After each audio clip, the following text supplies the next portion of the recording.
پاک بھارت ٹیمیں باہر ICC ورلڈ T20 کے فائنل میں شائقین تعداد کم تھی۔ دبئی ICC ورلڈ T20 کے فائنل میں شائقین تعداد کم تھی۔ پاکستان اور بھارت کی ٹیمیں باہر ہونے کے بعد ایونٹ کے سب سے بڑے معرکے کا رنگ پھیکا پڑ گیا۔ اسٹیڈیم کے باہر سیکورٹی اہلکاروں کے سوا کوئی دکھائی نہیں دے رہا تھا۔ البتہ جو تھوڑے بہت شائقین اسٹیڈیم آئے وہ پاکستان اور بھارت کے ہی دیوانے تھے، جو اپنے اپنے ملکوں کے جھنڈوں کے رنگ میں رنگے ہوئے تھے۔ پاکستان شائقین کا کہنا تھا کہ پاکستان کی شاندار کارکردگی دیکھ کر فائنل کا ٹکٹ پہلے ہی خرید لیا تھا تاکہ آگے کسی دشواری کا سامنا نہ کرنا پڑے۔ تاہم پاکستان فائنل سے باہر ہو گیا۔ اب ٹکٹ خرید رکھا تھا، اس وجہ سے فائنل دیکھنے آئے ہیں اور نیوزی لینڈ ٹیم کو سپورٹ کر رہے ہیں۔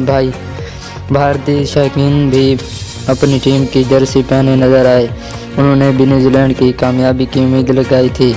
ویڈیو پسند آئے تو چینل کو سبسکرائب کر دینا، ویڈیو کو لائک کر دینا۔ ملتے ہیں نیکسٹ ویڈیو میں۔ اللہ